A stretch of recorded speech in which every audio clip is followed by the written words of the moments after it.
Sabi rito, ibibigay niya ang Espiritu Santo sa mga humihingi sa Kanya. Sinasabing may dalawang sagisag ang Espiritu Santo. Una, ang puting kalapate dahil siya ang naglalapit sa atin sa Diyos. Totoo yun.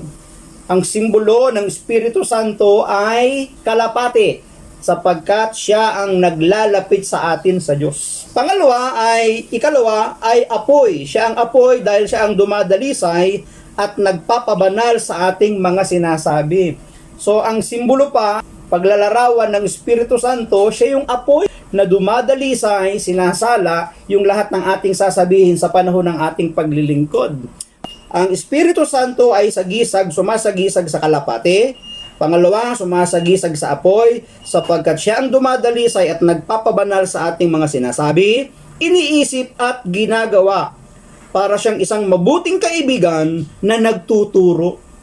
Ano daw? Para siyang isang mabuting kaibigan na nagtuturo, nagbibigay aliw, nagpapagaan sa ating loob sa sandali ng mga problema at pagsubok. Isa pa nga yun sa kanya pong gawain, comforter kasi siya, tagapag-aliw siya. Ang trabaho ng Espiritu Santo ay mag-aliw sa atin sa panahon ng ating kalungkutan, kapighatian, sa panahon ng ating paglilingkod. Nariyan siya para tayo ay palakasin at patatagin. So, ano ang sabi? Para siyang kaibigan, mabuting kaibigan na nagtuturo, nagbibigay aliw, nagpapagaan sa ating loob sa sandali ng mga problema at pagsubok. Inilalantad din niya ang katotohanan sa mga bagay-bagay at sa ating sarili. Siya ang liwanag at gabay ng ating konsensya. Kung paanong sinugo ni Jesus ang mga alagad na dala-dalawa, gayon din, lagi tayong sinasamahan at hindi iniiwanan ng Espiritu Santo. Kaya nga idalangin natin ito. Isa sa atin pong ipapanalangin palagi ay ang samahan tayo ng Espiritu Santo sa lahat ng ating gagawin. Kaya nga kapag ako po'y nagbabiyahe, ako'y naglalakbay, ako'y nakasakay sa motorsiklo, ang palagi kong usal, Lord, guide us. Spirit, guide us. Samahan po ninyo ko. Angel of the Lord, guide us. Lahat na lang na pwede sumama para protektado ng Panginoon. Bakit? Nung nakaraan pong Sabado, muntik-muntikan na talaga ako.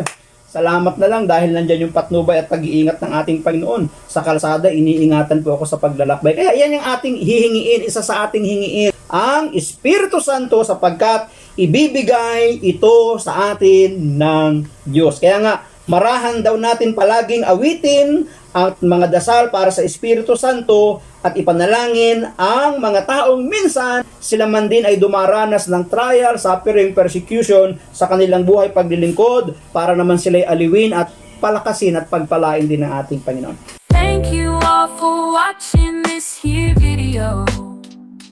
Please like and subscribe.